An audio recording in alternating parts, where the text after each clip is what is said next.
35 people summited the tallest mountain in Southern California with the 5 a.m. crew, and I wasn't one of them.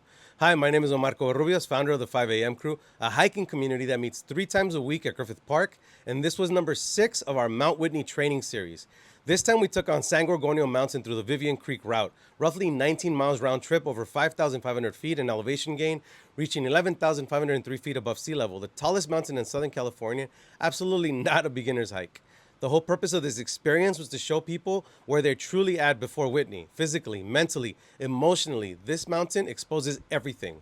Before we even started, I circled everybody up in the parking lot around midnight, told them straight up, this may be one of the hardest things you've ever done in your life. Some of you might even cry. And honestly, I meant it. We actually started a little later because there was a car accident delaying several people from getting to the trailhead, and I'd rather start late together than have people trying to catch up alone in the dark. Before we started hiking, we checked gear, established hiking buddies, and did our buddy oath. We start together, we end together. Frankie became the front lead for the hike because he naturally walks at a perfect beginner's pace to keep people together over long distances, and I stayed in the back as the sweeper.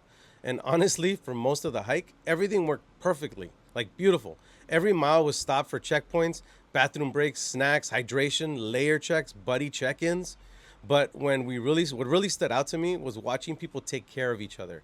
People offering electrolytes, snacks, aspirin, water, encouragement, constantly checking in on another and making sure everybody was okay. That's when this stopped feeling like a group hike and started feeling like a real community. At one point during the night, we turned off all our headlamps and just looked up. The sky completely opened up. Stars everywhere. No noise, no light pollution, just silence and the mountains. That moment was beautiful. Eventually, around a mile and a half before the summit, the elevation really started kicking in. The air got thinner, the terrain got steeper, and every step started feeling heavier. I had actually been pacing myself really well the whole hike, but eventually I started feeling dizzy, lightheaded, and short of breath, and I realized this is elevation sickness. When we reached the final sign pointing towards the summit, I was only about 15 or 20 minutes away from the top, but I made the decision to stop. Honestly, putting my ego aside in the moment was difficult, but necessary. So I laid down under a tree, regulated, drank water, ate some food, and rested. And while I was laying there, 35 people from our group made it to the summit, and weirdly enough, that became one of the most important moments of the entire experience because I realized the group was functioning without me. People were helping each other, taking photos, celebrating together. The culture was still working, and that meant everything to me. Ironically, when everybody made it to the top, the famous summit sign wasn't there. And yeah, people were disappointed, but honestly, nobody needed a sign to prove what they just accomplished. 35 people summited the tallest mountain in Southern California together. That's incredible. Eventually, the mid group came back for me and helped guide me down while I recovered.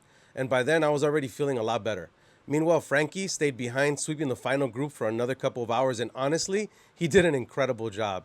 Not everything went perfectly. Some people separated, some people rushed ahead. The moments like that reminded me why communication and structure matters so much on mountains like this.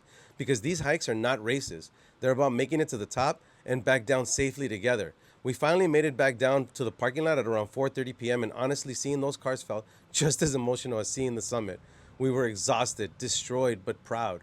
And the final group made it down at around 6:30 p.m., which means some people spent nearly 18 hours out there. That's insane and incredible. One thing this mountain taught me is that community matters more than strength sometimes. Watching people care for each other the way they did, that was the real summit. And this experience also showed us exactly why we continue training because on July 11th, we'll be taking on Baldy 5000 alongside REI and Trials of Miles as another major step toward Mount Whitney. We've also got our 80s hike coming up on May 30th and our men's hike happening on June 20th. And if you'd like to stay updated everything we've got coming up, join our weekly email list that goes out every Monday night at 8:30 p.m. To everybody who joined us for this hike, I need you to understand something. I'm proud of you. Seriously. You pushed past your fear, fatigue, altitude, pain, and doubt, and you kept going. That means something. And to those of you watching this, thank you so much. Welcome to the 5 a.m. crew. Follow us to the top.